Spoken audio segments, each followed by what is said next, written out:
Bismillahirrahmanirrahim. Au nom de Dieu, le tout clément, le tout miséricordieux.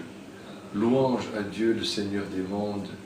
Que la paix et la salutation et les bénédictions soient sur Mohammed, son dernier prophète, et sur tous ces prophètes qui l'ont précédé.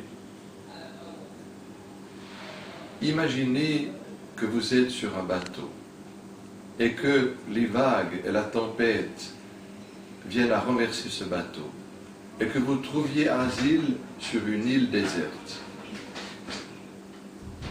Imaginez 3 hommes rescapés sur une île déserte, un juif, un chrétien et un musulman. Je pense qu'ils s'entendraient très bien. Et d'où viennent leurs divergences? Elles viennent de leurs livres respectifs.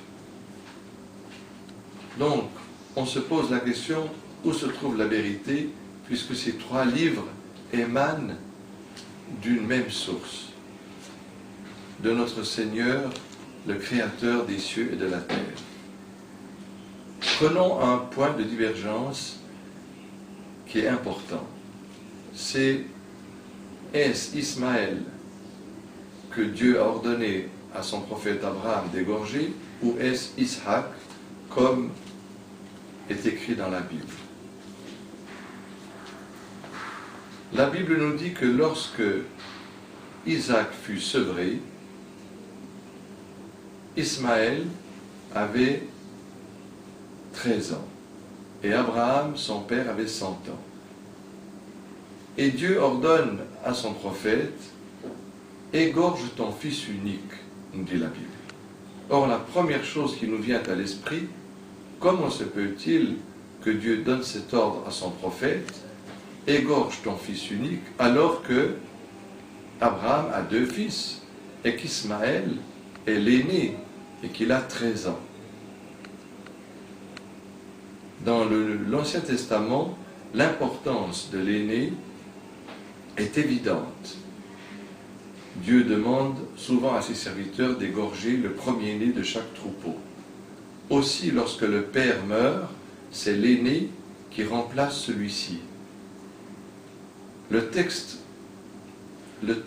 de la Bible nous dit que lorsque Dieu donna cet ordre à Abraham, Abraham prit du bois et le mit sur l'épaule de 2 serviteurs. Et arrivé au lieu du sacrifice, dans le livre de la Genèse au chapitre 20, Abraham prend le bois et le pose sur les épaules d'Isaac, qui a environ 2 ans, car le sevrage, le maximum, atteint l'année de 2 ans. N'était-ce pas plutôt Ismaël, qui avait 15 ans, qui était capable de porter le bois de 2 serviteurs plus tôt? Le texte biblique nous dit aussi que Isaac, en voyant son père marcher devant lui posa la question, « Oh mon père, tu as le couteau dans une main et le feu dans l'autre, mais où est l'Holocauste ?»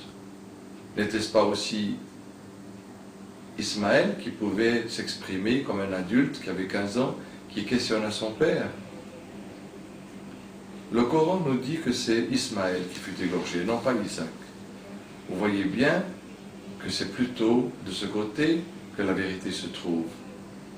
Donc, pourquoi ce texte de la Bible a-t-il été falsifié? Pourquoi, ici, dans cette chose-là, a-t-on voulu attribuer ce sacrifice à Isaac et non pas à Ismaël? Parce que, selon la Bible, et selon aussi d'ailleurs le Coran, Jésus descend du prophète Isaac, tandis que Mohammed descend de Ismaël. Vous voyez comme la vérité est éclatante.